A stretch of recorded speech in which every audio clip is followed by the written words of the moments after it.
We are pain, that's all. We are God.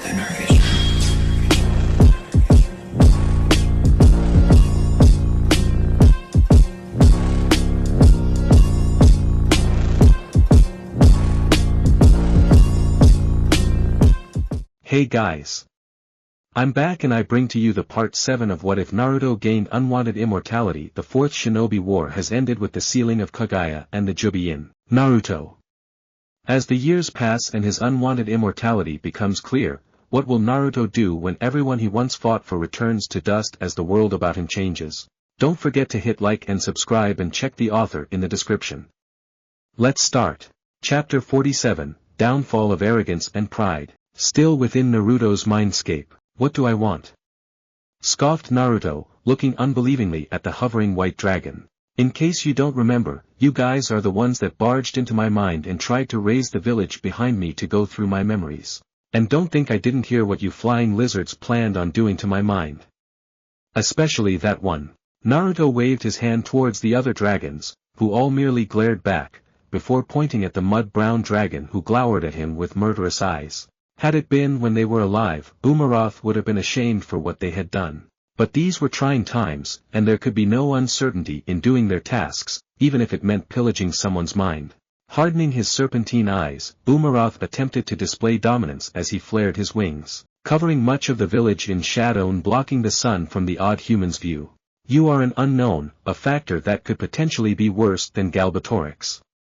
You were neither born here nor hold any true allegiance to anyone. You just appeared out of nowhere on this continent and just so happened to save one of the 2 free dragon riders in existence. You have all of these abilities that could destroy this continent and even admitted to being able to do so. Umarath snorted as he maintained his stare with Naruto. Umarath paused as he brought his head that could have swallowed the blonde hole closer. Not only is your reason being here suspicious, you even managed to get the trust of the 2 hatchlings and the daughter of the Elven Queen. All of this with hardly mentioning your past other than a few words and images. So tell us, what other choice did we have? And those are the reasons why you suddenly attacked me and attempted to forcefully read my memories? Questioned the blonde as Vrail's dragon waited, still hovering in the sky and starting to flatten trees from the wind of his wings. Looking back and forth between the dragons and Konoha, Naruto rubbed his chin and narrowed his eyes in thought before remarking, you know what? That's actually quite reasonable. If dragons could face fault in midair, then that's what Umarath and company did. As their wings suddenly stopped flapping, they all almost fell to the ground before regaining control of their bodies. While most settled for glaring in disbelief at the floating and now amused blonde, a few did not. You impudent monster! You dare to mock us, you mere human, roared out the brown dragon Zoran, who after recovering, stayed quiet at first, listening to the 2 talk. But when he heard such a flippant response, lost what little control he had. The hatred he held for overly powerful humans ever since Galbatorix and the Forsworn only grew greater in the Eldenari's isolation from the world, and Naruto's response didn't help. Umarath, how much longer will you exchange words with this human? Zoran spat out the last word with contempt, if you will not do what must be done, then I will. Brothers, attack the city. Instantly, the temperature of the surrounding air grew warm as several dozens of dragons' maws glowed with fire. Umarath. I would seem as if your hold over the other Eldenari has weakened over the years. I have shown mercy, but some only listen to an overwhelming power. Kurama. Before Umarath could intervene, a small hand, barely larger than one of thousands of scales grabbed his neck, denting a couple of scales. But that wasn't the problem. Although he would have lost whatever was under Naruto's grip, Umarath could have still broken free. That was his thought until he felt himself rapidly losing the energy to even keep hovering. Soon, the only thing keeping him from crashing to the ground was the area on his 100-foot neck that was still in the blonde's hand, which while uncomfortable, was far more preferable than crashing to the ground. What is this sorcery? With his little remaining energy, Umarath craned his neck up, only to see the sun behind the god of shinobi covering his front in shadow with the only thing visible being his glowing purple Rinna Sharingan staring down at him, as if he was nothing. Do not worry, your friends won't die, but I will show you that if I truly wanted to rule over this continent, I wouldn't have to do it from the shadows. Now watch. And that was when Umarath knew true fear. As Zoran and the other dragons led by him unleashed another firestorm, A red-orange tail with a black tip flashed with a boom in front of the now tiny in comparison flames, destroying miles of the forest from its shockwave, and completely blocking Konoha from them without a trace of a burn. The size of the tail alone completely dwarfed that of any of dragons present. What is this? Not even Belgabad was as big as this, whispered Umarath as he stared at the length of tail, estimating it to be 3 kilometers long. By now, the rest of the dragons were shaking in terror at the prospect that there existed a creature so much larger and obviously more powerful than they. Flying towards the tail, Naruto laid a hand on it as he stroked the fur. This is Kurama, the 10-tailed fox, who has been with me since the day I was born. 10 tails. Wait, if this is just a tail, just how big is this monster? All of the dragons questioned as they looked for the origin of the tails, only to see a mountain as tall as those from the Beer Mountains. Soon, they heard the fox before they fully saw him. Tree after mighty tree was crushed under his feet as Kurama slowly padded towards them. The air seemed to thump as large volumes of air were displaced in moving presence of the Juubi no Kitsune. First came a leg, taller than Umarath in length, that ended with a paw resembling a human hand crushed more trees as it came down.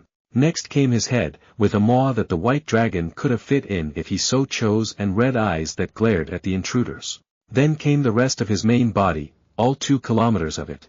And then finally came the rest of his tails, all identical as the first one and waving through the air as if they had minds of their own. But it was the malevolent aura of power that hugged the fox like a second layer that truly awed them. For all their countless years in experience, never had they seen a more magnificent or terrifying sight as Kurama, the Juubi no Kitsune in his full glory. When the fox arrived in front of them, his head was already level with the airborne dragons when he then reared back to stand on his hind legs, his arms resting on his knees as he studied the multicolored dragons that now had to look up in order to meet his eyes. So these are the shiny lizards that dared to enter your mind, Naruto.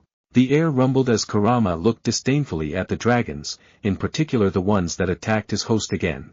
And I have to say, for beings that helped dominate this continent for thousands of years, you are all. He focused his glare on the brown dragon who was now quivering and barely able to look back, just so weak. Most of the Eldenari quivered in rage at the blatant contempt and disrespect of the fox, but their instincts refused to deny his claims. However, there were a few that didn't know better, a mixture of younger and elder dragons when they died, and shot forward with claws and fire at the ready. Naruto, who had by now released Umarath, just shook his head. Fools, did they go mad with fear? And to think Kurama is already suppressing his chakra as much as he could, otherwise even I would be affected by it, incredible. Umarath, who had heard what his captor muttered, grew even whiter with shock and concern for his comrades who, although disobeyed him, were still dear to his heart. As the dragons attacked, Kurama snorted before casually swiping one of his tails, knocking most of them out of the sky and into the ground, each forming large craters where they landed. The few that the tail didn't hit were soon desperately dodging through a deadly obstacle course before the Juubi rolled his eyes, bored of the fight. Lining his tails, he swung them, a solid wall of tails that left them no room to maneuver no matter how quick they were. In the end, all that was left of the brief scuffle were a few craters that dotted the land around his mental Konoha. However, he lifted a brow in curiosity when Kurama started charging a Bijudama, before shrugging, trusting his lifelong companion to know what he was doing. Although he got the idea when he saw him charging for well over a couple of seconds, he was having fun, damn bastard.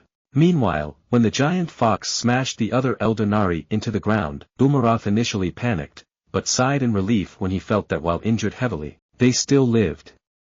They would have to recover their energy as Eldenari, but they would be fine. That's until he saw the Bijudama forming over the mouth of the monstrous fox. He watched in fascination as glowing dark and white particles slowly converged together, forming a reddish-black ball that kept growing, and still kept growing as it terraformed the area around until it reached a diameter the length of one of his tails. In equal amounts of awe and fear, Umarath and his dragon stared as they dropped to the ground, unable to bear the increased feeling of gravity pulling them down from the sky. However, when the fox pointed the gigantic orb of pure energy at them, they all attempted to move out of the way as they clawed and beat their wings to no avail. Umarath then saw Naruto, who was still in the air, point at the behemoth fox and felt reassured that they were not going to die until the blonde opened his mouth. Oi oi, point that ball of death a little more to the right, it's a little close to Konoha. Seeing the suddenly horrified look on their faces, Naruto sighed, okay, point it a lot more to the right. Kurama just rolled his eyes before muttering, whatever, as he pointed his head towards the right of the grounded dragons, much to their relief. They were then treated towards a scene as Kurama somehow swallowed the giant Bijudama, his cheeks bulging out. He swallowed it. That mass of energy were the thoughts of every being except of course for Naruto and the Juubi. So what is Goi? Whatever thought they had was instantly answered when Kurama opened his mouth to let out a beam that pierced through 10 mountains in the way, completely shattering them. If this was all, Umaroth and the others would have already fainted in horror. But as they glued their eyes to track the deadly projectile, they noticed despite going through the mountains, it still hadn't stopped and actually regained its former spherical shape. Respectfully, Umaroth looked up to ask, Naruto, how much further will it keep, and for the second time, this time physically instead of mentally, as his enhanced eyes were almost completely blinded by a something in the distance. Despite being almost blinded, they were still able to make out what was happening. Even if they wanted to turn away, they just couldn't as they watched the unparalleled destruction that was currently happening. After traveling several hundred kilometers away, the Bijudama finally exploded, turning pure white as it expanded into an explosion of 100 kilometers in diameter. Everything, whether they be trees, earth, clouds, or mountains, was turned to dust and scattered as a shockwave roared across Naruto's mindscape. Seeing the shockwave coming, Umaroth roared out a command, brace. And not a moment too soon as it ripped through the land surrounding them, leaving countless trees broken in half even when they were hundreds of kilometers away. A minute passed and as the dust settled, the dragons who had hunkered down all burst into the sky, as if they were one, and flew directly towards the Bijudama site. All they saw was devastation in its finest form. Not a trace remained of the once lush green forest where the Bijudama imploded, leaving only a smoking crater as far as the eye could see. Umaroth looked around and saw that not only did the Bijudama destroy a lake-size part of the forest, the next 100 kilometers of trees were utterly incinerated as well. As for the rest of the distance between them and the explosion, most of the trees were either completely ripped out or torn apart as if a hurricane passed through. Whirling around, the leader of the Free Eldenari searched for Zoran, who was still blankly staring at the annihilation. Spotting him, Umaroth dive-bombed him to the ground before pinning him by the neck with his heavily muscled leg as he dug his claws in. Ignoring the brown dragon's roars of pain, Umaroth snaked his head until he was level with Zoraner's head and snarled, Zoran, you and the others will stop this immediately, or I will personally shatter your minds and cast their remains into the abyss. We cannot afford to offend these two, especially if what Naruto said was true. If he truly wanted to rule or turn against us, there is truly no reason for him to hide such intentions with their power. When he saw the dragon underneath him try to wriggle out of his hold, Vrail's dragon slammed him down again. This is the last time I will ask. Will you and the others supporting you stop this nonsense, or will I have to do something I will forever regret? Zoraner's eyes darted between the pale white eyes of his captor in the barren forest before gritting his teeth. I understand Umaroth Elda. We will stand down for now. However, should he ever show the slightest sign of betraying our cause, I will perform the same magic that rendered Dorua Reba uninhabitable. After being warned, Umaroth nodded his agreement and took his foot off of his comrade's neck when they all saw Naruto walking towards them, alone. Stopping in front of them, Naruto crossed his arms across his chest as he called out, as you can see, if I wanted to, I could have done any number of things to this continent. And nothing could have stopped me. Just by you attacking me first, I have more than enough reason to make sure your order never rises again. He watched in slight amusement as the dragons did their version of sweating before sighing, yet, I also cannot completely fault you for your attack against me as I have more than once ordered the elimination of a potential threat even if their intentions were unknown. Instead, I will let you know something that I haven't told the others yet, said Naruto as the others leaned their heads in, curious of the new information. As you know from Eragon's memories, I have tried my best in not playing too major a role in the liberation of Alagizia from Galbatorix and his empire. Thus far, I have only fought alongside the Varden, but refused to be part of the spotlight, letting all of the attention end up on Eragon and Saphira. Part of my reason for doing so is because the civilians would never allow a foreigner to have a major role in taking down Galbatorix. However, it's my next reason that's the major one. After I help Eragon end this war, I don't plan remaining in Alagizia for long. In fact, in less than a month after the war, I will probably leave the continent, only occasionally coming back to visit, revealed Naruto, causing a ripple of discussion to rise through the ranks. Bringing his head closer, the white dragon stared into the blonde's piercing blue eyes, and why will you be leaving? In fact, why should we believe you, Naruto? Shifting his gaze to Umarath, Naruto subtly shrugged. My reasons for doing are my own, and there is no reason to tell somebody who attacked my mind. Intent on ripping my secrets from me, Umarath awkwardly shifted under the small glare from the blonde. As for your second question, I have never purposefully broken any of my promises. At this, the ex-Hokage turned away, softly muttering to himself, but the sensitive ears of the close dragon heard them. And what do you mean by impossible promises? Asked Umarath, curious of what could possibly be considered impossible, such a powerful being that was even capable of destroying the continent.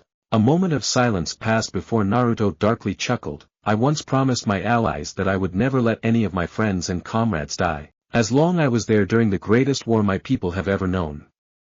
That ended and my future wife's cousin took a spike through his chest, protecting the both of us. And the other is none of your business. Umarath frowned at the snub, his curiosity almost demanding him to know more about the other promise, at least until his common sense kicked that curiosity into the corner, screaming not to annoy the human that controlled a fox that could wipe out all life in Allegezia. Now, if we're all done with this, Naruto vaguely gestured towards the destruction around them. How about we get to the part where I eject you from my mind while you all swear in the ancient language to never divulge what happened in here, and then we both help Eragon become the rider Allegezia needs. Naruto said as the dragons immediately swore to never reveal what happened here. After all that was done, Naruto clapped his hands as he gave his widest smile that showed off his enlarged canines. Well then, I think this is the beginning of a beautiful relationship, Naruto said, even as Umarath's sweat dropped. Chapter 48, Eggs. As the Eldenari left his mind, Naruto flew back to Kurama and landed on top of his head, which made the giant fox grumble a bit before going quiet. Several moments passed as the two friends just sat there in silence, looking at the once peaceful landscape before Naruto snapped his fingers, restoring the forest that was blasted away from the Bijudama. After he was done, he leaned back onto Kurama's surprisingly soft fur and asked, did you really have to change your size? I mean, you're already big enough. Smiling as Kurama smirked in response. You do realize that this is still smaller than my usual size. The sage shot a shocked look at his friend as Kurama shrugged. Those lizards seem to respect power, and in their perspective, power equals size. So I did just that, even if that wasn't my largest form. Nodding his agreement, Naruto started to make himself more comfortable, but winced when he felt a pulse of pain in right eye. Placing his hand over it, he was surprised when he felt a wetness under his fingertips. Tears? Why am I crying? Pulling back, he realized that it wasn't tears like he first assumed, but blood.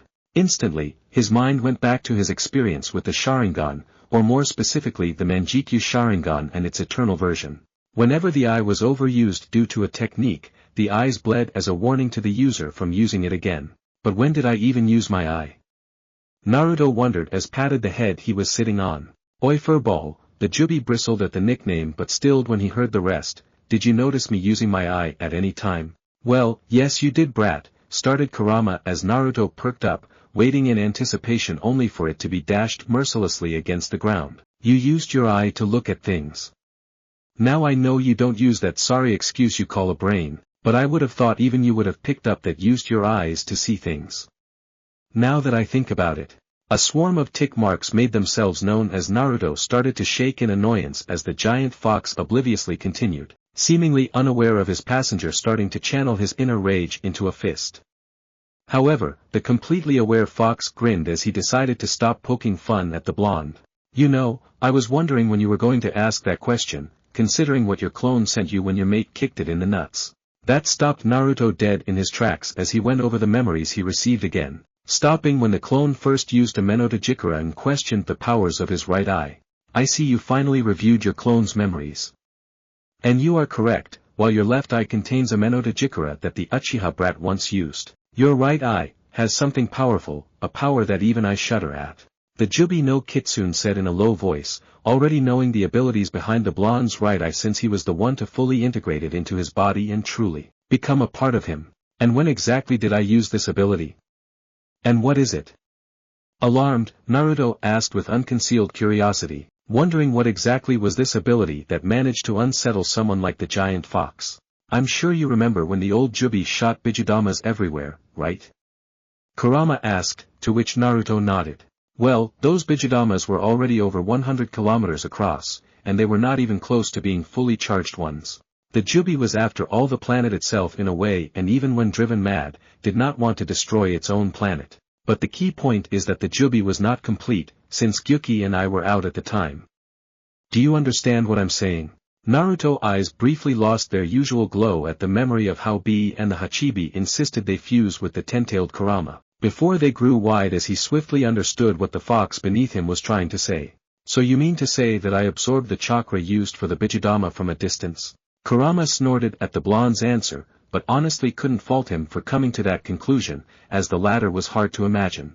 No, like the Rinnegan techniques unique to their users, it is related to either time, space, or both, like Kaguya's dimensions and portals, Madara's limbo, and Sasuke's Amenota Jikara. But your ability, while not strictly a combination of them, gives you unparalleled control over both, refuted the Juubi as Naruto's brows sharply arched up. What, so you're saying that I can control time and space? Jokingly asked Naruto.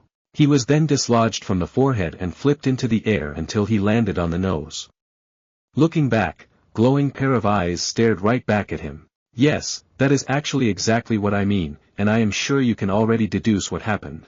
Looking back and recalling what Kurama said about his power levels, Naruto knew that the Bijidama, despite its impressive size, should have been at least several times bigger, which by then should have included all of them in the blast radius. Thinking about it, Naruto came to a conclusion. Are you saying that I activated my time ability and degraded it to the point of having it go off a safe distance away? Yes. That is exactly what happened. However, since it was your first real use of the ability and the target was not exactly a cooperating one, your eye overloaded and thus you started bleeding, explained Kurama. However, there are other instances of your ability being used unconsciously by you. Before the fox could continue, Naruto cut in, it's my Kamui, isn't it? Seeing the slightly surprised expression, Naruto smiled before moving on. Furball, I was once Hokage, you know, and I have seen my fair share of unusual cases and abilities to know something wasn't right. Just because I have an absurd amount of chakra does not mean that the Kamui, a known ability of the Manjikyu Sharingan, would mutate so drastically. But at the time, there was no other explanation for it, so I accepted it. But knowing of my right eye's ability, it suddenly makes sense. The ability to bend time in my dimension and its endless space, it all adds up now. My Kamui must have fused with my ability to control time and space. Putting on a thoughtful expression, Naruto slyly looked back at Kurama as he voiced an interesting thought. In fact, I would guess that even if I accelerated my space's time to 100x, the drain on my chakra would be nowhere near as intense as you claimed it would.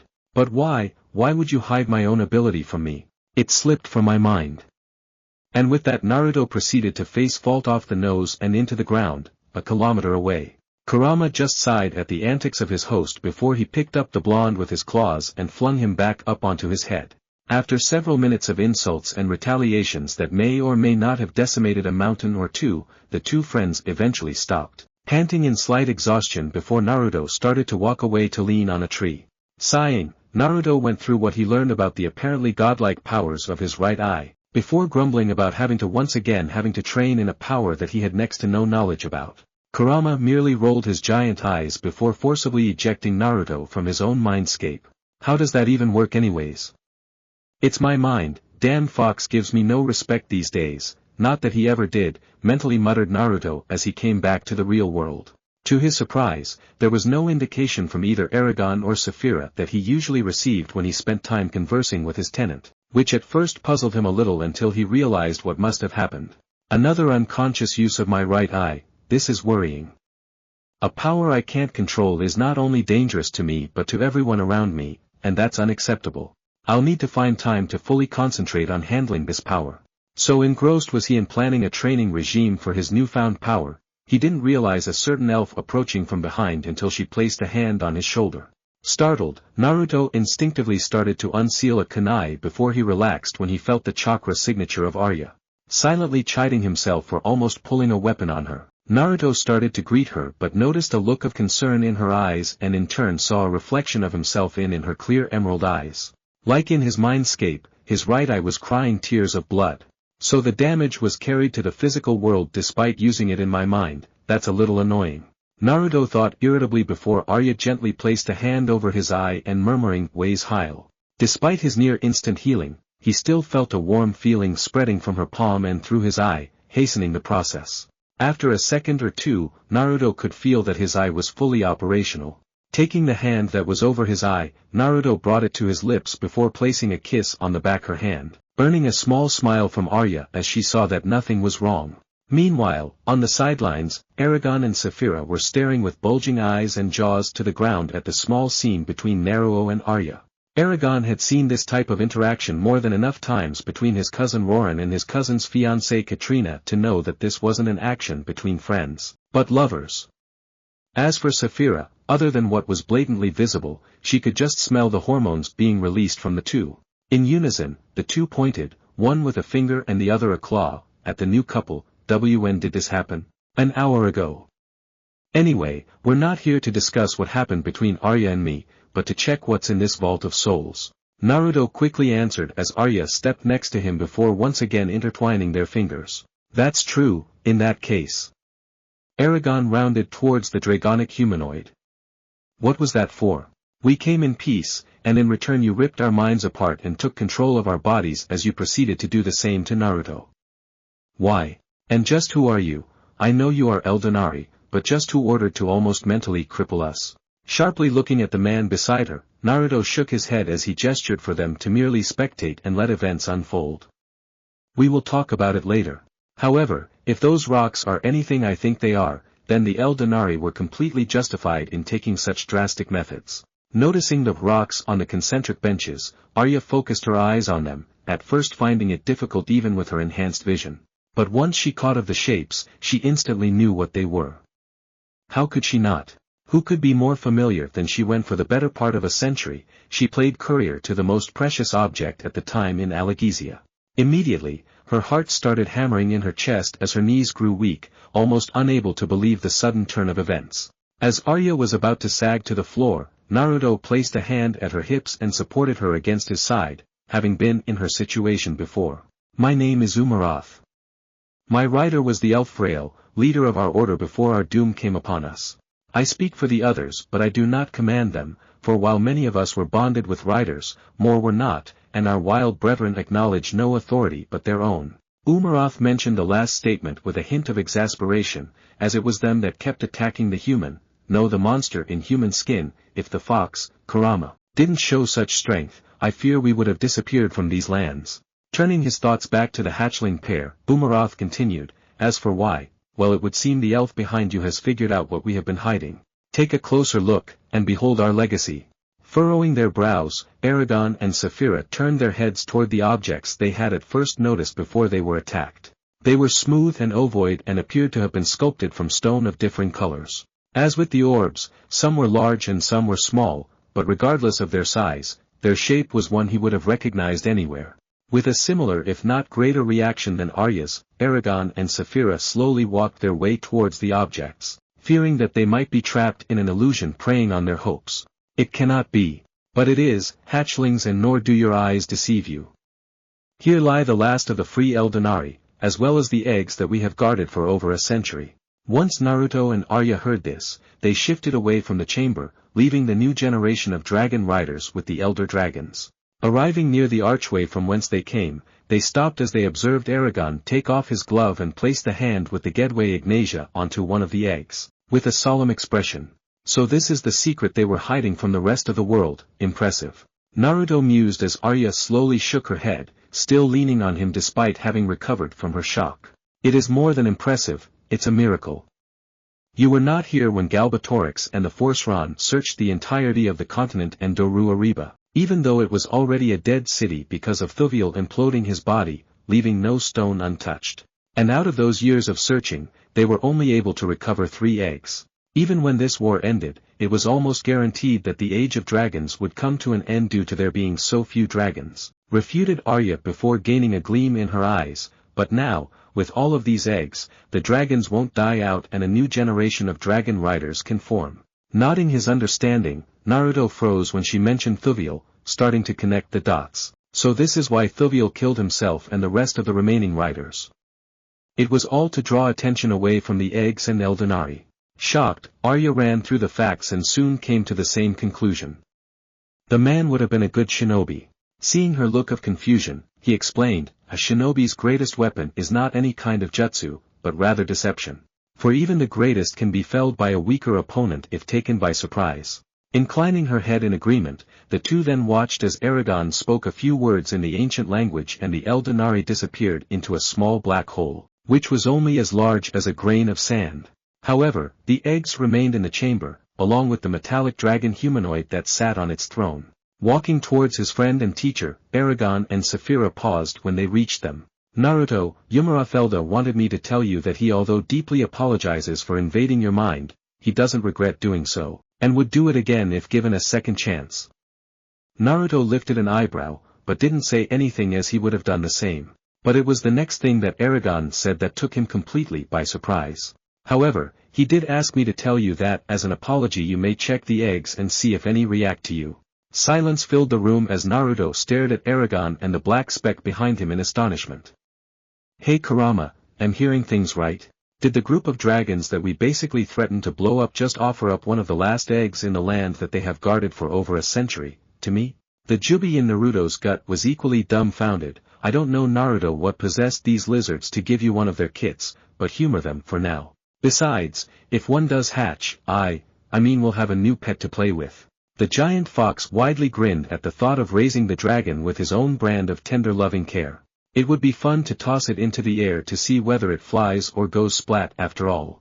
Rolling his eyes at the fox's gleeful laughter, it didn't escape Naruto's notice that this was an attempt to bind him closer to the Dragon Rider order should an egg hatch. For him. Even if none did, it still proved that they didn't wish for hard feelings between them. Clever old farts, snorted Naruto, clearly ignoring the fact that to humans, he too would be considered old. Without another word, the blonde walked over to where the eggs were, but paused when the metallic construct suddenly stood up, unsheathed his sword, and started to threateningly stomp its way towards him. Staring curiously at the approaching metal man, Naruto subtly shifted into a combat stance as he instinctively catalogued its strengths and weaknesses. The body of whatever this thing is obviously not natural. In fact, the Rinna Sharingan spun to life as he observed the many thin delicate strands connecting from an Eldenari in its chest to the rest of its body, as I thought. This thing is like the puppets Suna used, except it seems this body is far sturdier than the ones I've seen before. This could be fun. With that thought, the air seemed to grow heavier as Naruto started to actively circulate chakra throughout his body, preparing for what seemed like an inevitable conflict. Kwarakelda, stand down please. I know Naruto won't do anything to harm the eggs. And it was Umarafelda that gave him permission to do so. With that, the silvery construct paused as it seemed to consider Eragon's words before turning around to its throne. Sitting down, Quark leaned back into the throne, but kept its sword out. Slightly disappointed at the missed chance of a potentially good fight, Naruto shrugged as he made the rest of the way towards the eggs nearest to the archway. Looking over his shoulder, Naruto called out, Eragon, what exactly am I supposed to do? Just place your hand on the eggs. If one of them chooses you, the egg will hatch, answered Eragon as Naruto nodded his understanding. As Naruto moved through the eggs, Umarath and the other Eldenari were deep in discussion. Umarath, are you sure this is wise? Potentially entrusting one of the precious eggs to that monster seems unnecessarily risky. Zorna voiced his concern to the white Eldenari. You know this was our only choice in order to repair the connection between us and Naruto. Even if he said that he does not blame us for invading his mind, we cannot take the chance that he might hold some hidden grudge towards us, and thus young Eragon. That is not a chance we can take. Umarath reminded Zorn as the mud-brown Eldenari grumbled his agreement. However, think of the opportunities should one of the eggs hatches for him. He would be a powerful ally of the Dragon Rider Order, and should another rider such as Galbatorix ever come into being, this time we will be ready. Umarath added. I know that, but it still irks me that we, the proud dragons, would be forced to give up an egg in such times, just so we could appease a human. It's humiliating, even if the human is monstrous in power, shot back Zorn. Umarath didn't respond at first as deep inside, he too felt the same. That their species would be brought down so low, lower than even during their war with the elves all those millennia ago, infuriated him like none other. And now, they were about to possibly gift one of their precious eggs to a stranger. I know what you mean Zorn, but, if the white Eldenari still had his body, his teeth would have been in danger of shattering. This is the best method to truly show our sincerity and make a powerful ally. However, it would seem that our concerns might not be an issue. There are only a few more eggs left, and you know what I mean. Startled, the brown Eldenari swept his eyes towards the blonde, who was now approaching a trio of eggs that towered above the others, being slightly taller than Naruto himself, who stood a little more than 6 foot. However, it was the last one, a unique blend of black and red, that was the only one that was multicolored, that was even greater than them all, being half again as tall as the three. When Umarath and the other spectating Eldenari saw just which eggs the blonde was on, they sighed in slight despair. Unlike the other eggs, these hearkened to a more ancient time when elves and dragons had just entered into a pact to create the dragon riders. It was then the leader of the dragons of that time, Rogmar the Dread, a dragon of titanic proportions that was said to have utterly dwarfed their own Belgabad, who, at the time of the fall of the Dragon Rider Order, was already twice the size of Umarath. He was so large in fact that it was said when he flew, the entire Du Weldenvarden could hear the sound of his wings displacing the air. Umarath at the time could not even begin to comprehend just how large this legendary dragon was. That ended when he saw the behemoth fox within the human's mind. Even decades or centuries later he would remember the sheer size and power of the fox and thank the stars that they didn't insist on attacking. It was only to be expected that the eggs from him would be so huge considering his immense size. However, the size of the last egg could only be considered freakish. While the other 2 eggs that all belonged to Rogmar had reacted to potential riders, in the end they never hatched. But the largest egg, the firstborn of the black dragon, never so much as twitched towards anyone, instead remaining in a hibernation state to the point they were worried whether the precious embryo died. It grew to the point that the order lost hope in the great potential that were the eggs and instead sealed them away, only bringing them out a few times over the centuries. Had it been any other eggs, they would have been concerned of the mental state of the hatchlings within, but every single time they mentally scanned them, they found nothing amiss. They were snapped out of their thoughts when Naruto, after arching a brow at the ridiculous size of the eggs, shrugged as he placed a hand on the surface of the first one, an icy blue. For a second, nothing happened. The Eldenari, witnessing the inaction of the egg, collectively sighed as some of them had seen the same scene multiple times before. But as Naruto was about to head on to the next one, a pure silver one, the blue egg started to shake wildly, as if fighting against invisible restraints that held it to the ground. As the other Eldenari were going crazy at the sudden change of events, Naruto stopped to walk back to the egg with a wide grin on his face. But out of the corner of his eye, he glimpsed the red-black egg that was on the other side of the pear shake, only a few millimeters, but enough for him to notice. Immediately, the blue egg stopped shaking. Turning his head back towards the largest egg, Naruto narrowed his eyes in suspicion as he slowly moved to the silver egg and placed his hand on its surface. Soon, the egg gave a similar reaction as its predecessor did, only for it to stop when the last egg shook again. With now twitching eyebrows that only grew twitchier as he got closer to the egg blocker, Naruto quickly placed his palm on the last of the eggs, which had a color that called out to him, orange. A deep, dark orange bordering on red that was comparable to the sun at dawn. The orange egg was the last that he touched, and once again the egg trembled at his touch.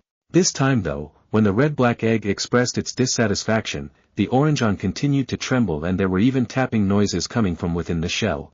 Needless to say, the giant egg was not happy. By this time, the Eldenari had noticed that the impregnable egg that had not moved for millennia, the firstborn of the greatest dragon to grace the skies, was moving as if it was jealous at his other siblings possibly being bonded to the ex-Hokage first. Soon the other eggs joined in the shaking and rocking as they communicated their displeasure at the tyranny of the largest egg. Cute, is what Naruto thought as he watched the interplay between the unborn siblings. Several minutes passed before the last egg gave a final wobble that seemed oddly defeated.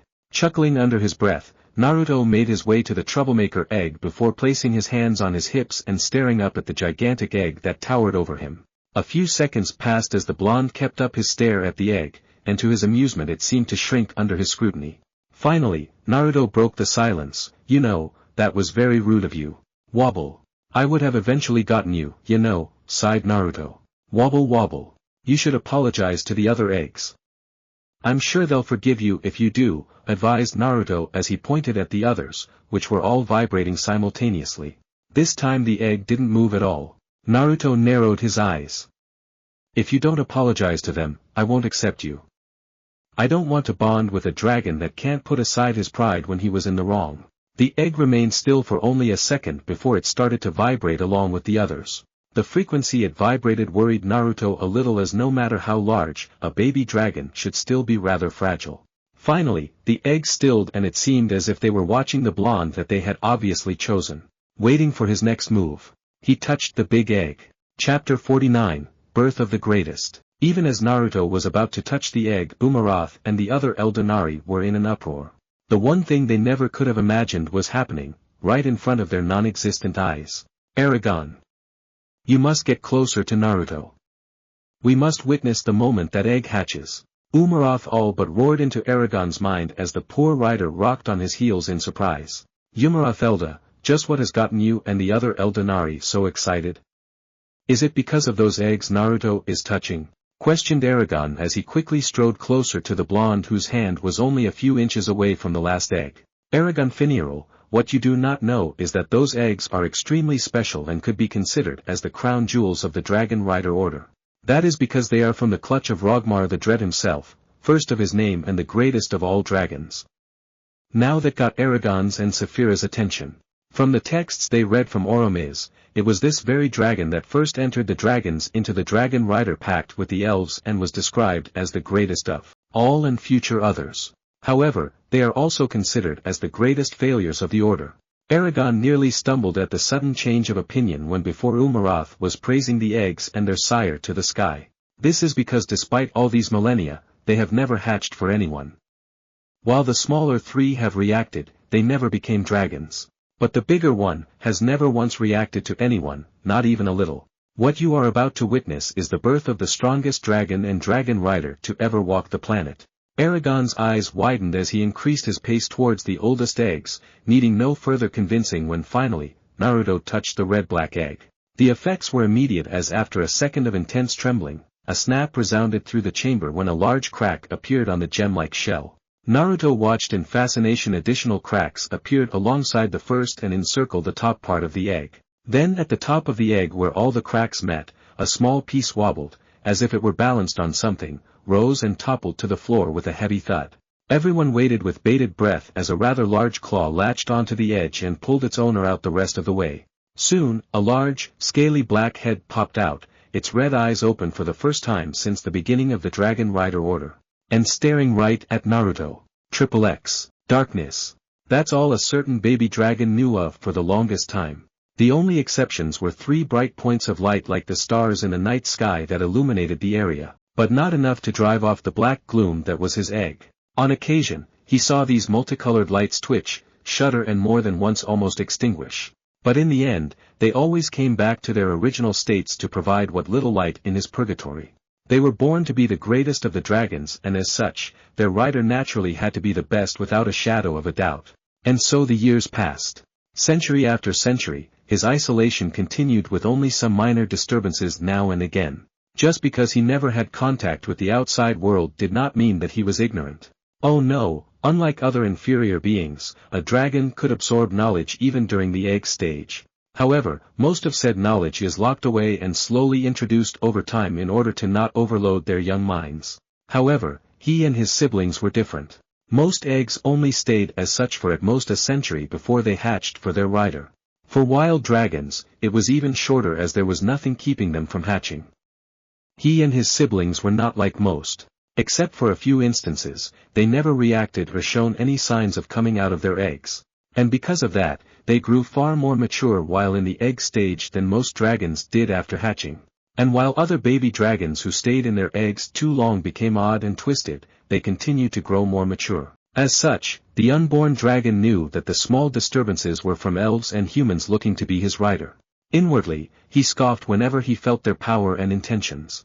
Most were far too weak or immoral to even think about touching the tip of one of his claws, while the worthier ones, he just didn't feel the connection that was so crucial to becoming lifelong partners. There was even that time when the Oathbreaker, the traitor and shame of the Dragon Rider Order came and attempted to bond with him, seeking a replacement for his dead dragon that he foolishly lost on a reckless attack against the Urgles. Disgusting. The hidden intentions of Galbatorix were all revealed to him and the moment he felt his energy or chakra It was all he could do to stop himself from attempting to kill the man with his teeth and claws. After the fall of the Dragon Rider order from that same man, he and his siblings withdrew from the world, preparing to hibernate for another 1,000 years if that's what it took to find a suitable rider. Over the years, the darkness grew darker and a new feeling came over them, cold. Dragons were naturally fiery, but despite their nature and the heat from the flowing magma, the despair of maybe never finding a rider as long the Mad King ruled was more than enough to dampen their flames. That is until he came. Previously, whenever anyone but his siblings came near his egg, they were barely registered as wisps of flame at best or as nothing at all at worst. But this this force of nature in human form was like the sun, if that sun was blazing right in front of them. The void that they existed in was filled with his light and temporarily blinded them with its brilliance. But it was the feel of the chakra coming from this Naruto that truly enticed them. It felt warm and comforting and drove off the chill they had felt for decades. And yet beneath all that was a layer of cold iron that belied his sunny exterior. This man had been soaked in the embrace of death and had come out of it sane and more importantly, immensely powerful. And yet that power hasn't gone to his head like it did in so many others before him, and none of them were even close to his level. And so he wanted him. Unfortunately, the rest of his siblings wanted him like none other and knew that should they pass up this opportunity, they would never find another. And so when the human came to touch them, they all vibrated, each wanting to be the first to claim him as their rider. But he was having none of that. No, he was the firstborn, the strongest of the four, and he would be the first to bond with this ideal rider. And if possible, this human would belong to him and him alone. As each of his siblings responded to Naruto, he rumbled his displeasure at them, staking his claim on the interesting human. Everything was going according to plan until his last brother, the Orange Light, decided to be stubborn and then incited a rebellion against him. He was always a stubborn one and now with the support of the others, he would have to compromise. With a few trembles, the red-black dragon communicated his intention of sharing his rider, but only if he bonded with him first. After a few reluctant answering quivers from the others, they agreed that for the first time ever, there would exist a rider bonded to multiple dragons. And so when the sun that illuminated his darkness stopped in front of him, the eldest of the siblings waited in anticipation for Naruto to finally place his palm on the shell and free him from his gem-like confines, only for him to feel his light pause right before his egg to his displeasure. Before he could protest, he heard Naruto speak. "You know, that was very rude of you." With a metaphorical eye twitch, the eldest of Rogmar shook his egg in protest against the accusation even as Naruto sighed. "I would have eventually gotten you, you know." Growing more annoyed and impatient as he waited to be touched, the baby dragon showed it by rocking the egg even faster. "You should apologize to the other eggs. I'm sure they'll forgive you if you do." When he heard Naruto's advice, the unborn dragon didn't even deign to respond as merely stilled, determined to not acknowledge that he did anything wrong. However, he quickly lost that with his future rider's oncoming ultimatum. "If you don't apologize to them, I won't accept you. I don't want to bond with a dragon that can't put aside his pride when he was in the wrong." And with that his will to, however briefly, stand by his beliefs instantly shattered into irrecoverable pieces. As such, the first thing he did was relay his apologies to the others before turning his attention back to the human whose hand he could feel approaching.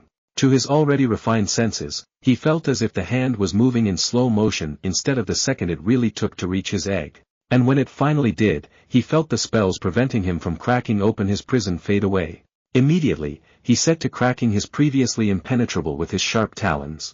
Crack after crack, he forced his way towards the open world until finally, the cracks connected, allowing a rush of foreign air in. Inhaling a breath of smoky air for the first time in over 1,000 years, the new hatchling glanced around in confusion when all he saw was darkness before realizing that his eyes were still closed. Opening them, all he could see was the interior of his shell and was for the first time struck by a sense of claustrophobia. Desperately removing the loose top off, the greatest of Rogmar the Dread's offspring gripped the edge of the new hole as he popped his head out. Once he was partially free, he immediately looked towards his son, his rider, only to be confronted with a pair of cerulean eyes staring right back at him that he knew was taking in every detail of himself even as he did the same. And for a moment, the world was still. XXX. Eyeing up at the dragon, Naruto cocked his head to the side as he took in its unusual appearance, reddish-orange eyes that glowed with the intensity of magma, a large number of black spikes that jutted out all over its face with the largest 3 on its snout and above its ears, and metallic black scales that all rested on a defined wedge-shaped head. But what surprised him was that as the baby dragon dragged the rest of its body out of its dual-colored shell, a faintly glowing reddish-orange line that traced down the center of its belly appeared when the not-so-small dragon tumbled down onto the ground. As the dragon struggled to its feet, Naruto turned to the others while pointing at the baby dragon. "Hey Eragon, is it normal for dragons to develop that this early?" Furiously shaking his head, Eragon denied it even as Saphira looked somewhat jealously at the newly revealed and nearly 6 foot in length infant dragon who was now eagerly crawling the rest of the distance towards Naruto, who had taken a couple of steps back after seeing the size of the winged lizard. "Little one, remember how small I was when I hatched for you?" whined Saphira as Eragon laughed in response. "Why yes I do Saphira. In fact, if I remember correctly, you were barely as long as my forearm, if even that," teased Eragon as Saphira flicked the back of her rider's head with the tip of her tail, taking care not to accidentally impale him with one of her rather large spikes. "That's not all, that hatchling already has such a developed fire sac, and he was just born. I was barely able to breathe flames by the time of the Battle of Farthendur and yet I can already feel the heat coming from him. This is so unfair." Saphira pouted to her rider who merely chuckled at her childishness. However, as he did so, Eragon unconsciously analyzed the young dragon, frowning as observed the glowing line on its belly. "Saphira, although the hatchling has enviable talents in both size and fire development, that same advantage seems to also be a significant weakness." Saphira gave him a short glance before nodding her agreement. "That glowing line, while indicating his undeniable gift for being a pyromaniac, is also an obvious weakness. From what I see, his scales almost seem to shy away from that area, leaving it a soft spot for an errant blade or arrow. Naruto will have to be careful about that if he wishes to one day ride the hatchling in the skies." Any further observation was cut short when Naruto, again with his hand outstretched, reached to the human-sized and frankly intimidating-looking dragon as he placed his palm between the 2 spikes that grew near the dragon's ears. What happened next shocked everyone, especially the soon-to-be bonded two. When Eragon and Saphira bonded, there was only a flash of silver light and pulse of chakra as a shining Gedway Ignatia burned itself onto Eragon's palm, creating a chakra pathway system within the ordinary human and signifying the eternal bond between rider and dragon. This was nothing unusual as every human and elf that became dragon riders went through the same ritual. Then again, none of them were powerhouses like Naruto. The moment his palm touched the dragon's forehead, a flash of red illuminated the dark chamber that was soon followed up by a wave of burning heat. With widened eyes, Naruto noticed the incoming danger not to him, but to the vulnerable eggs and Eldenari. "Now it's getting interesting," thought Naruto as he swiftly ran through all of the possible options to protect and not destabilize the chamber that was sitting on top of a river of magma. Doton. Not an option, chamber could collapse. Sueton, it's dry as a bone down here. Katon, futon, Raiton. That last thought was quickly dashed, of course not, otherwise there might actually be a volcanic eruption. Very well, Uzumaki style it is. All of this may have seemed to take a long time to think through, in reality on a second had passed. Kongo Fusa! Roared out Naruto as several large, pitch-black chains erupted from his back, wrapping and hiding the two from view of the other dragons, riders, and Arya. The moment she saw those chains burst from her lover's back, Arya immediately started chanting in the ancient language, bringing barrier after barrier, ward after ward of heat and force-resistant spells around both Naruto and Hatchling, although she didn't dare do the same around the area of contact. The spells would only serve to compact the potentially dangerous heat source, possibly resulting in a catastrophic explosion if she was feeling the mounting chakra levels correctly.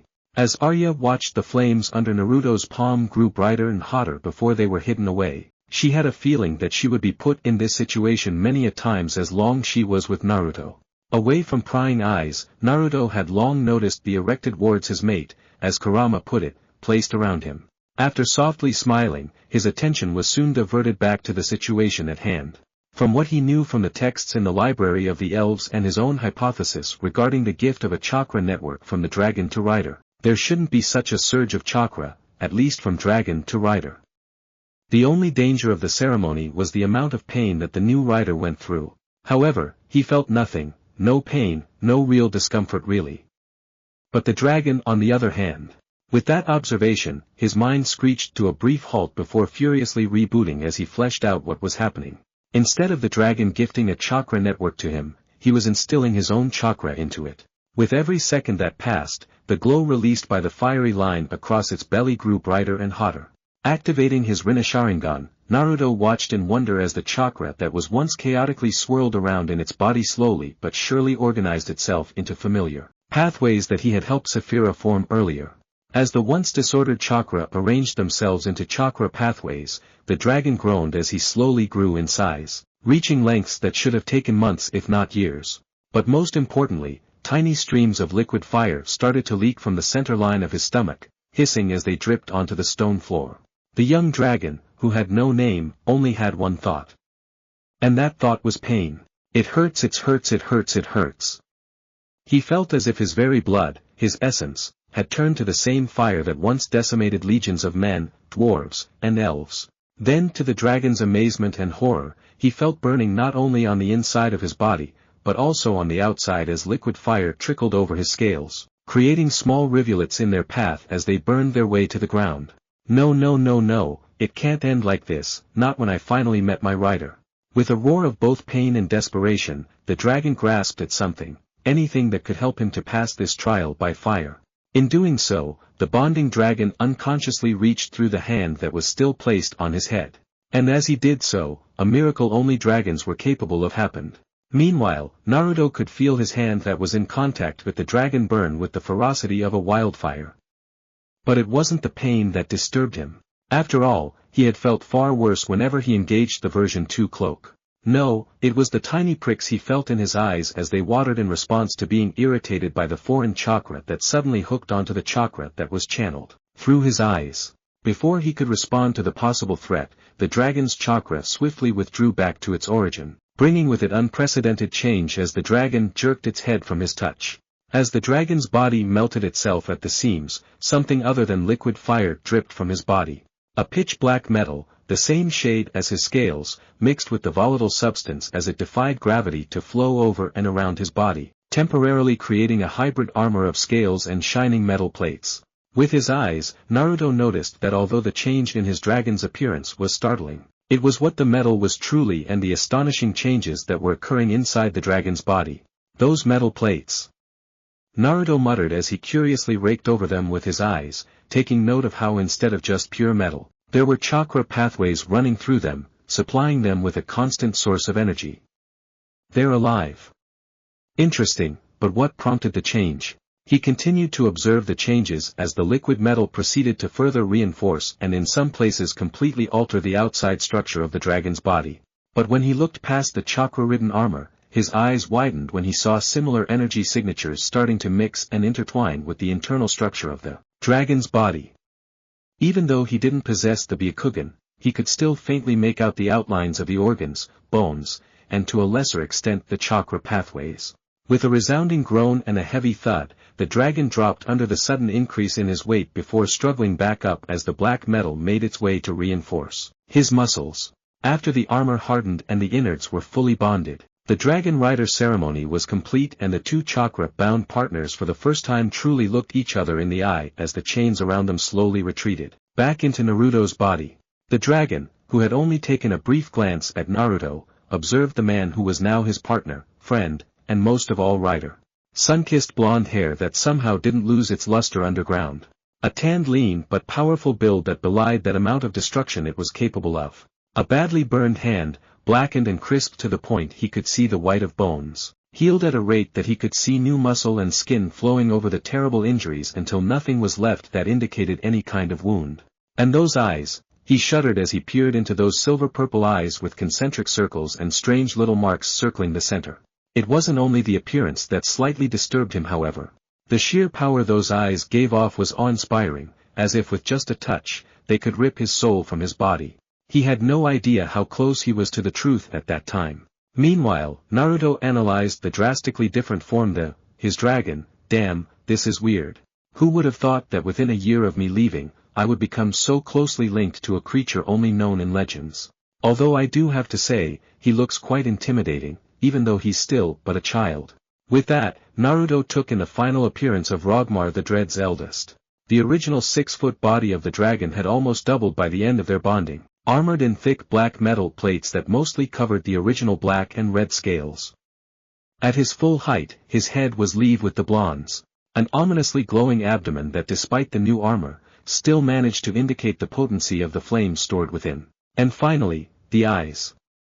Much like how the young dragon noticed most the eyes of the blonde, so too did Naruto. While the eyes still smoldered much like lava, he noticed that behind the intense glow, the slit eyes were surrounded by a ring with a single tomo faintly circling around the center. For the nth time that day, Naruto stared, dumbfounded as he realized what must have happened. Impossible, how does he have the Rinne Sharingan? Naruto glanced back at the chakra-laden armor and the sheer heat emanating from the luminous cracks scattered on its body. So that's why I felt a slight tug on my eyes, he hummed as he remembered the slight pricks of pain on his eyes. My dragon was doing one of its miracles, in order to stay alive, and somehow managed to access my Azura path and by the looks of it, my Amaterasu. Now I have to wonder whether the other hatchlings will inherit some of my abilities. So, what should I call you? Do you have a preferred name or should I name you? Naruto awkwardly asked before he realized that the young dragon might not even know words. Then to his and the others' surprise, the new dragon spoke. MMIR rider, from what I have heard over the years, most riders run names to their dragons until we hear one we feel fits us. Graded out the dragon as he at first stuttered before gaining confidence in his speaking ability. I see, well you're in luck. I happen to be great at names. From now on, you shall be. Before Naruto could finish his sentence, a certain fox roared in his head. Brat, I swear if you name the kit something ridiculous like the Yondaime, I will free my old man's mother and let her have her way with you. Everyone watched in alarm as Naruto's face paled at a rate faster than he could put away ramen, wondering what in the name of the ancient language could cause the godlike being lose his unshakable confidence. Alright Furball, no need to get your tails in a bunch. We'll come up with a name for our dragon later after this war is done. While the ten-tailed fox grumbled at the mention of his tails, he still had a smug smile as he went down on his belly again. Still got it. Dragon, we will discuss your name later, but right now, we have to get back to the Varden so Eragon and Saphira can go be the hope Allegezia needs. Don't worry, Naruto reassured the dragon who suddenly had a rather forlorn look on his spiky face, we will come up with a name for you, one that you will be proud of, although I still think my name would have been awesome. Turning away, Naruto walked towards his companions, but soon noticed the absence of metallic thuds that his dragon would have made. What's the matter? Do you need some time to rest? I wouldn't blame you, especially after what we went through, it was pretty intense, even under my standards. Shaking his head, the dragon looked back at his unhatched siblings, who were now intensely vibrating in order to grab his rider's attention. Fighting his instincts that screamed at him to selfishly monopolize his rider, he eventually decided to uphold the promise he made to his siblings. No, my rider, I do not require any rest. However, I must ask you a favor. Naruto cocked his head to the side, wondering what the request would be. Please take my siblings with you. They have already decided to make you their rider and would rather not hatch for another millennium than bond to another. And with that, he lowered his proud head as he waited for his rider's decision.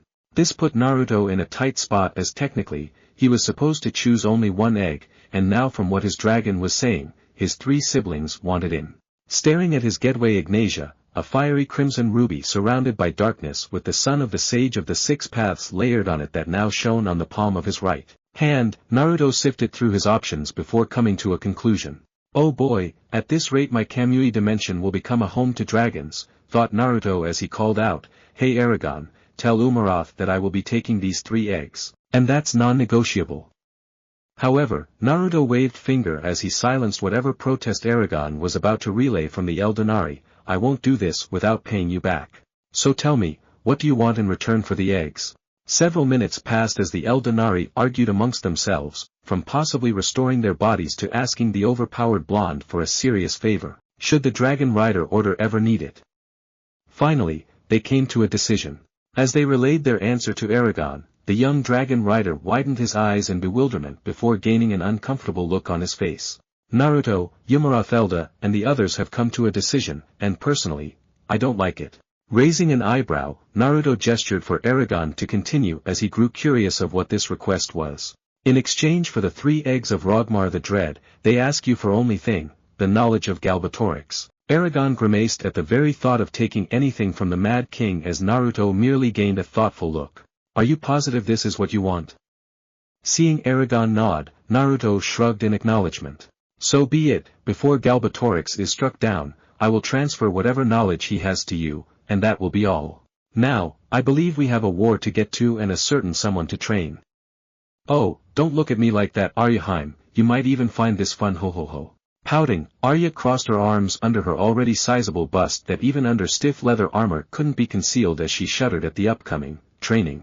Eragon just looked at her with conflicting emotions, extreme sympathy for whatever torture she was about to go through and slight jealousy that she was going to get set, training to become stronger.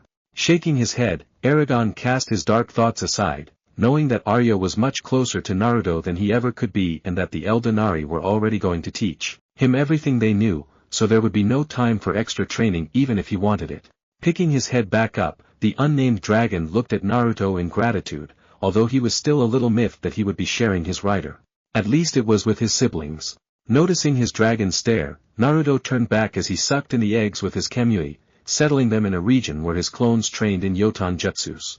Bringing his attention to him, Naruto rubbed the back of his head as he sheepishly said, "You know, I should have mentioned this earlier, but my name is Naruto. Naruto Namike Uzumaki. Nice to meet you, eldest of Rogmar the Dread and most importantly, my dragon. Now come, it's time to go to war." And with a wide smile, Naruto extended his fist towards the dragon's nose, obviously waiting for him to do something. Hesitatingly, the youngest dragon lifted a metallic leg while curling his paw into a fist as he mirrored his rider's movement. And with the first ever fist bump between dragon and human, their world and many others suddenly quivered in fear. Chapter 50, Return to the Varden. Keeping contact with his dragon's fist for a moment, Naruto flashed his signature foxy grin before abruptly withdrawing his hand. Turning away, Naruto made his way towards the others who were by now waiting for him by the entrance of the chamber.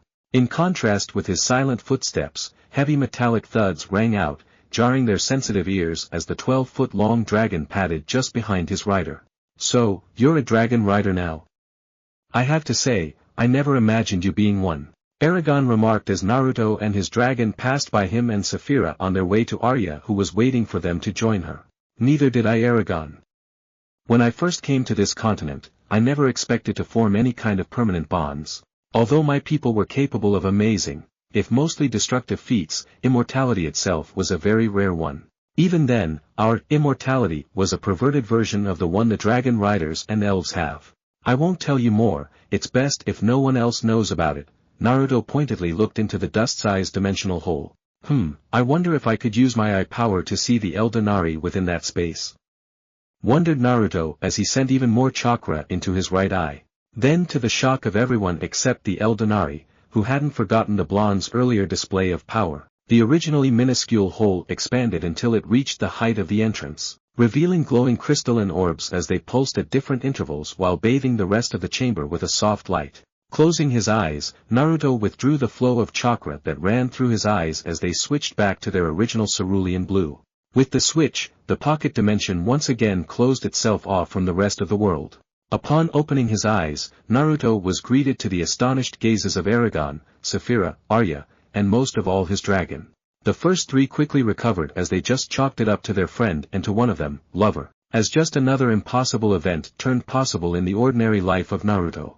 However, the last pair of eyes remained wide open as he looked at the seemingly ordinary. In his eyes at least, it was hard to tell what the two legs considered handsome or beautiful, human that with a single glance and a burst of energy, managed to rip open an impenetrable pocket dimension that was keyed to the energy of the user. Shaking his head, the dragon toothily grinned as he continued to follow his rider, his head just a foot away from Naruto's shoulder while shuddering in anticipation of the days to come. Continuing forward past Eragon and Saphira, Naruto stopped once again before Arya, who immediately strode forward and grabbed the once burned and mangled hand while slightly pausing over his new getaway Ignatia. Sighing, Naruto watched as his elven lover fussed over his long-heeled hand, turning it over and constantly touching it, more for her sake of assuring he was safe than for his. Once she was satisfied that his hand was fully functional, Arya proceeded to intertwine her fingers before locking them in a semi-death grip as if to shield the hand from any potential sources of damage. Despite already knowing about Arya's protectiveness, Naruto still couldn't resist finding how cute the usually cold elf could be when she displayed her caring side. Bringing his hand back up to her eyes, Arya gave it another scan. Naruto, love, are you sure your hand is alright? Arya, my hand is fine. See? Naruto soothingly said as he wriggled his hand out of her grip while moving his fingers through the air. Nodding her understanding, Arya still grabbed his wiggling hand out of the air and once again intertwined their fingers, only this time with a gentle grip. Grinning, Naruto slowly circled his thumb on her hand, marveling at the velvety softness of her light honey skin. His smile soon grew bigger when he saw her turn a delicious red. Gently glowing like the morning sun, Arya rolled her eyes in exasperation herself closer to lean her head on his broad shoulder, allowing her irresistible fragrance, which smelled of crushed pine needles and a subtle hint of wildflowers, to wash over him. As one, the two began the journey back to the surface.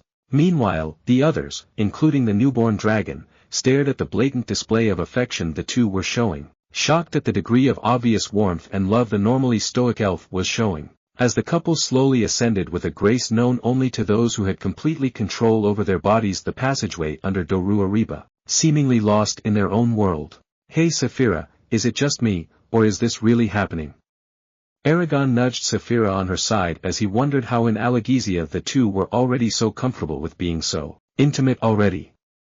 Even if they obviously liked each other before they got together, they were practically glued together. How shameful.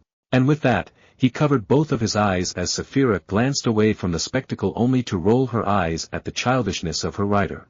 Little one, you can already see with your sharp eyes how they are clinging onto each other. What do you want me to do? Smack you on the head?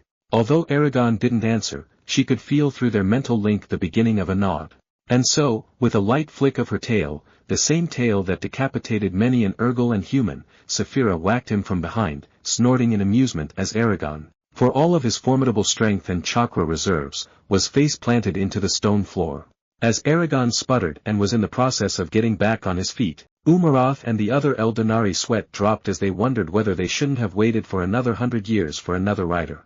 After getting over his initial shock, Naruto's dragon awkwardly made his way to his rider, still unused to the idea of walking after being trapped inside an egg for over 1,000 years.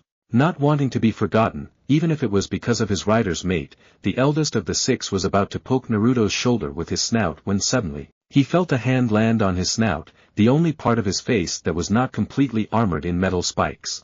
Don't think I forgot about you. Naruto started as he rubbed the snout that was almost the size of his head, eliciting an odd rumbling that when he felt through their new mental link, he found out to be purring. Amused, Naruto continued his scratching as the trio continued up the slope as Arya's free hand twitched, wanting to also do what Naruto was doing. Soon enough, we'll be spending so much time together you'll want to be left alone, especially I put you through aerial training. Oh, that's going to be entertaining. Never taught anybody how to dodge projectiles that could fly, ho ho ho. Elf and dragon that day formed a bond almost as strong that between rider and dragon the moment they heard the ominous whispering and giggling of a maybe mad blonde. Elf, just what kind of devil have I joined myself to? Whimpered the hatchling as he quickly switched to the other side, allowing Arya to stroke his nose. Shinobi, stressed Arya as they continued upward, Shinobi, not devil.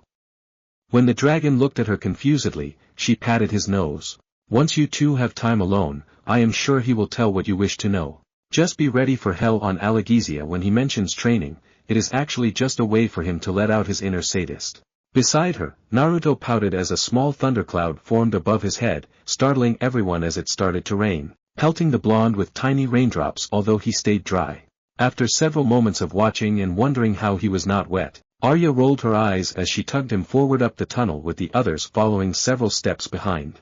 Half an hour later of dark corridors and pale light, the group finally saw the faint golden outline of the shut gates when they heard a loud smack of flesh against flesh.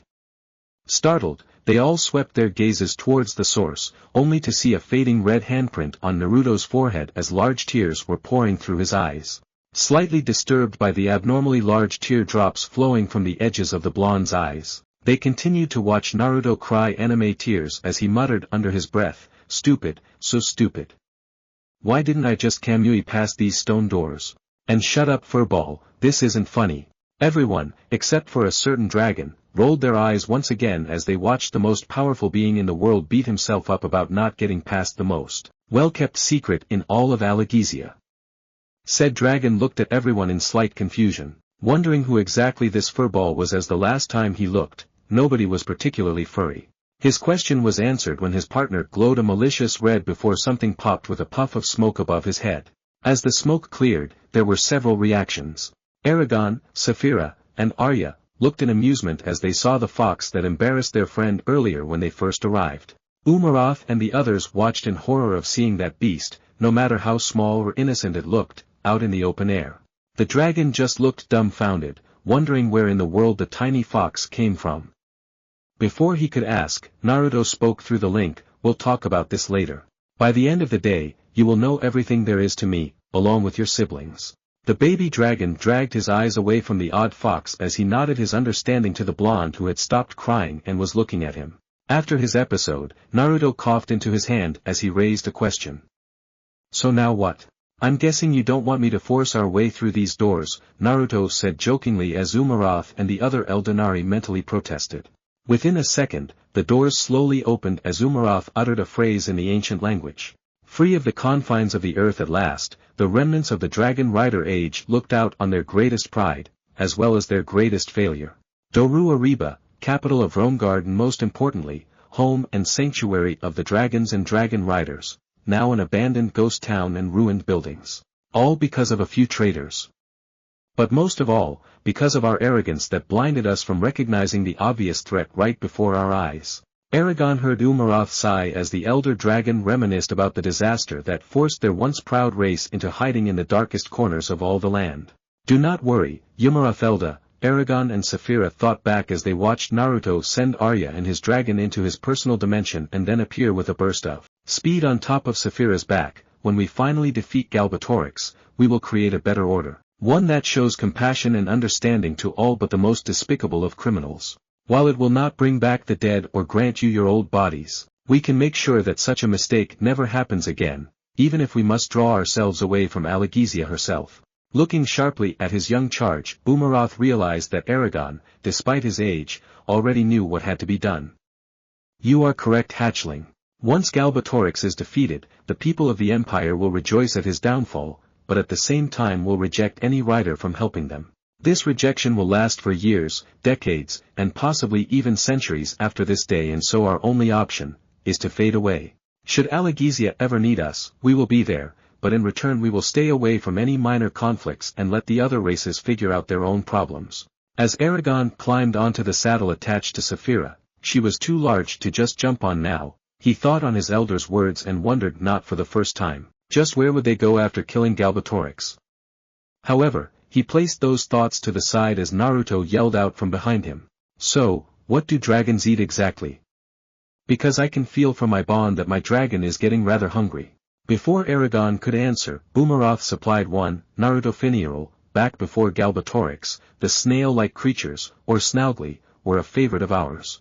They should be scattered around the island. But be warned, ever since the fall, they have mutated and are even capable of nullifying magic to a certain degree.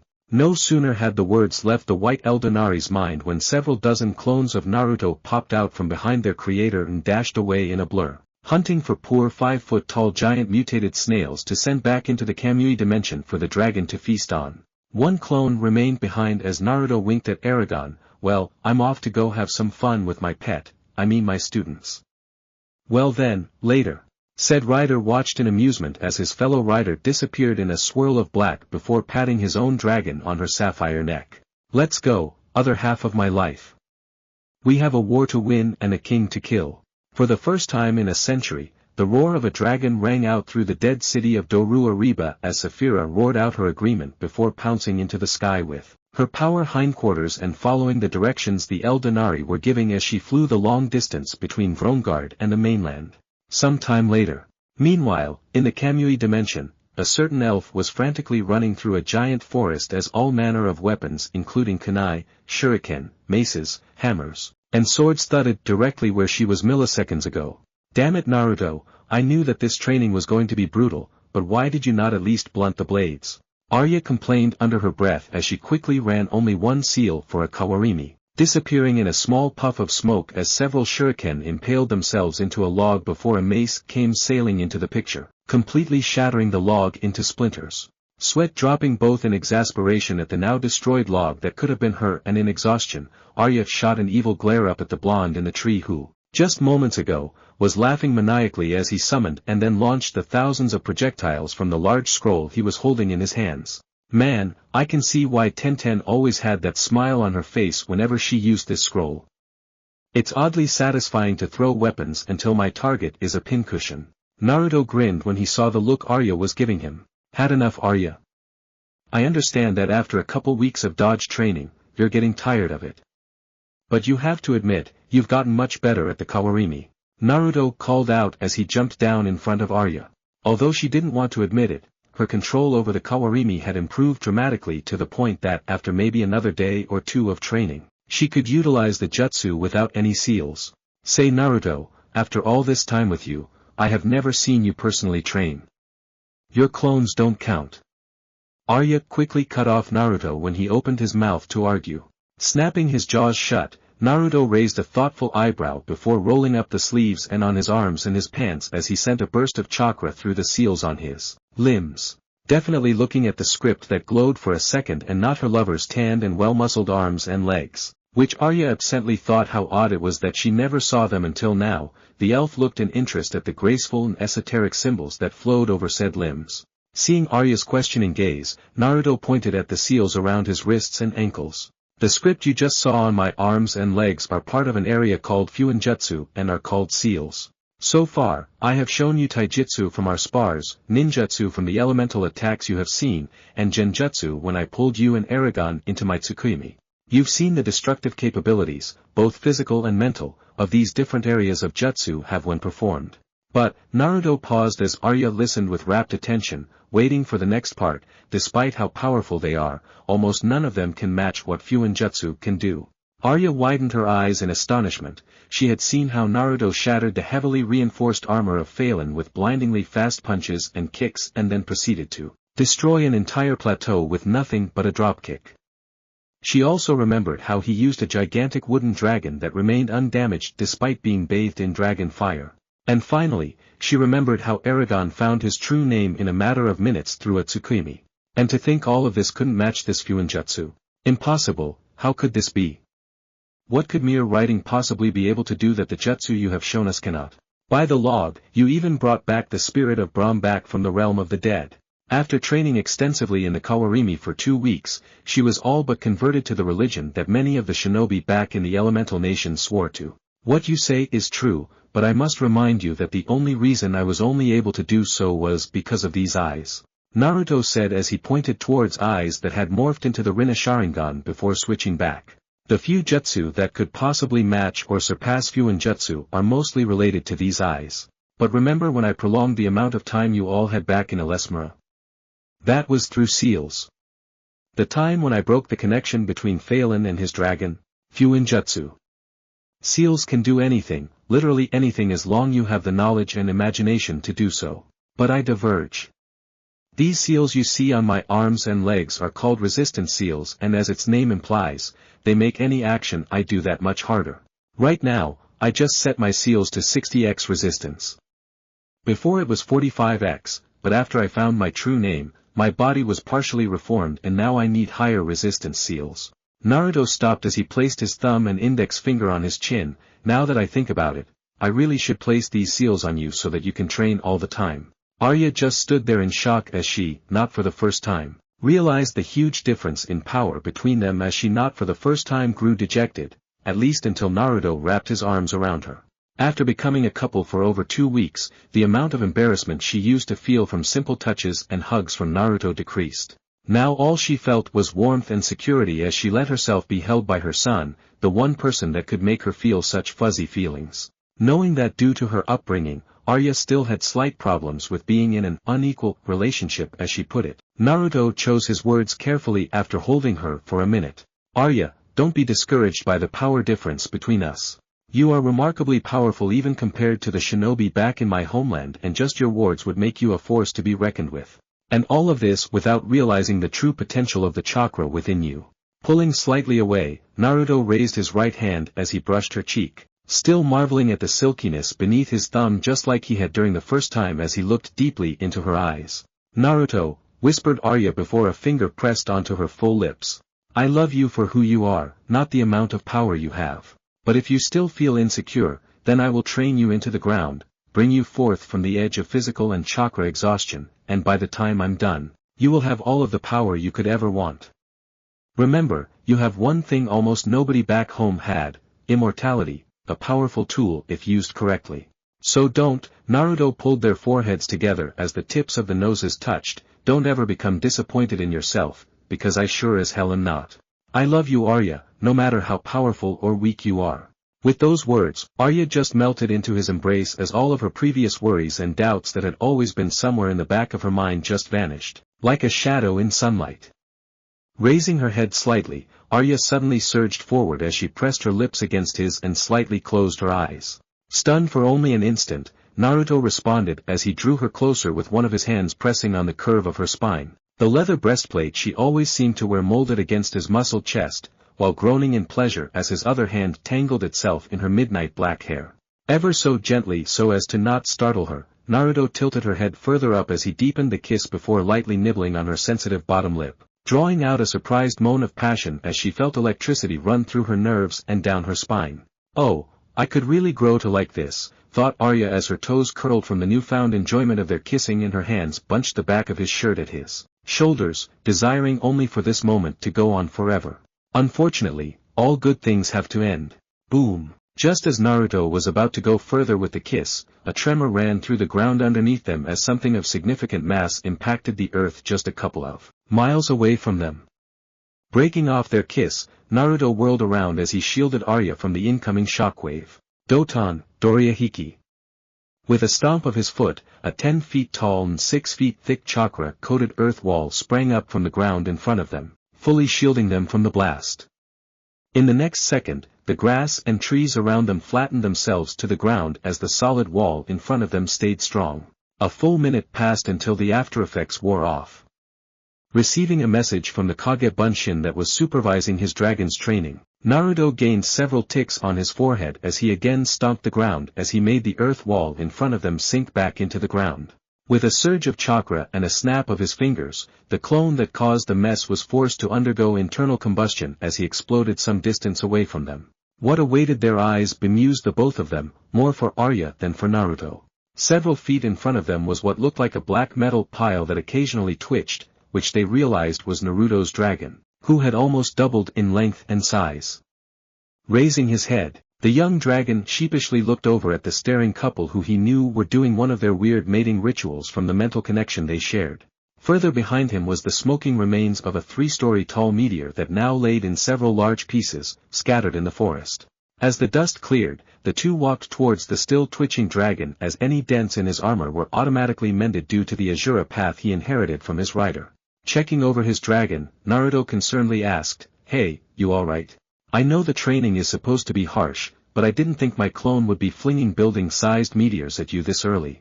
They were only supposed to be half as big." The dragon merely rolled his glowing fiery eyes when he heard his rider's question and following statement. After arriving in the Kamui dimension, Naruto had allowed the dragon into his mind, guiding his mind while preventing his own from crushing the intruder. After a few seconds, Naruto realized that due to the bonding, their minds were somehow similar enough that they wouldn't reject each other, greatly relieving him as he didn't wish to accidentally mush his dragon's mind to paste. Needless to say, the young dragon was beyond shocked by what he found in his rider's memories. A trained killer from a foreign land. He could accept that. The most powerful shinobi to ever live in the elemental nations. That was to be expected. Dead last in the academy. Must have been a glitch or something in the blonde's memories. Container for the most powerful of the bijou, who could crush mountains and create tsunamis with a brush of its tail. Now it's getting ridiculous. But to have faced a man capable of summoning giant meteors, creating forests, and summoning a giant ethereal warrior, and then proceeded to seal away a goddess and a combination of all the bijou within him? Impossible. But the memories were there, and it would explain just how his rider grew to be so powerful. At first, he feared whether he made too hasty a decision in choosing Naruto as his rider, wondering whether they could ever have the close relationship dragons and their riders had to the point that they felt like one being both in and out of combat. Someone with so much power and shinobi paranoia should have problems with letting others in, right? He needn't have worried, as over the 2 weeks inside the Kamui dimension, Naruto had shown him nothing but compassion and kindness, except during the training. Seriously, what kind of sadistic bastard would throw meteors at the dragon he was bonded to? His thoughts were interrupted when Arya sighed with a degree of amusement. Naruto, was it really necessary to drop meteors on top of your dragon for dodging practice? You do realize had it been any other dragon, he or she would have been crippled for life, even with the elven arts. I did it precisely because he is my dragon. Don't underestimate the armor of my Azura path. A whole castle could probably fall on him and he would only have a few fractures that could be easily healed, which is why I had to use meteors, as conventional weapons would just bounce off of him. Naruto reasoned as he then held up 2 fingers. The only 2 weaknesses he truly has are his wings, while sturdier than due to the metal entwined with his scales, bones, and muscles. The flaps themselves are still more susceptible to damage, although it would take a damn sharp blade and significant force. The second would be the scar on his chest. While ordinary weapons would melt before they punched through, an accurate ballista shot would be more than enough to pierce through and cause fatal damage to his organs, even with the Azura path reinforcement. This could change for the better or for the worse as he ages, but for now, I will be creating wards and seals directly linked to my untapped chakra pool. That should be enough to protect him from anything. The 2 students nodded their understanding, as they knew only sufficient danger would be able to make them take the training seriously, and due to their natural physical abilities, drastic measures had to be taken. However, they soon paled when they saw a familiar, but dreaded, wide smile that showed off his longer than normal canines. If you really thought the meteors were too much, I wonder how you feel about the next part of the training. The god of shinobi smirked when he saw their expressions. Hint, it involves a certain fox's tails. Arya looked in confusion, since the only fox she knew related to her love was a cute chibi barely ye-high, as her fellow victim slowly backed away, his eyes wide as giant dinner plates as he realized who his rider was talking about. Don't worry though, my clone contacted me that we have almost arrived at the Varden encampment and it would seem, we are about to have a fight. So we'll postpone that training, for later. Excitement burned through the dragon's eyes as he stretched to his full size, showing off that he was as long and tall as Saphira was before her transformation. Naruto simply looked amused as he too looked forward in anticipation, planning on perhaps increasing his resistance seals to further train his body and skills through the coming fight. Although she would forever deny it, Arya also grew heated at the mention of the coming battle. Beneath her cold exterior lied a hot-blooded warrior that, while not enjoying the slaughter of her opponent, reveled in the full usage of her skills in both blade, magic, and now chakra that she trained so hard for. All 3 grinned at each other before Arya schooled her expression into cold, unemotional one as Naruto transferred all of them out of his personal dimension. As they appeared back in reality, it would only take a few days before all of Allegezia knew that there existed yet another free dragon. And this one would make his ancestors proud. That's it for part 7. Thank you for watching and see you in the next video.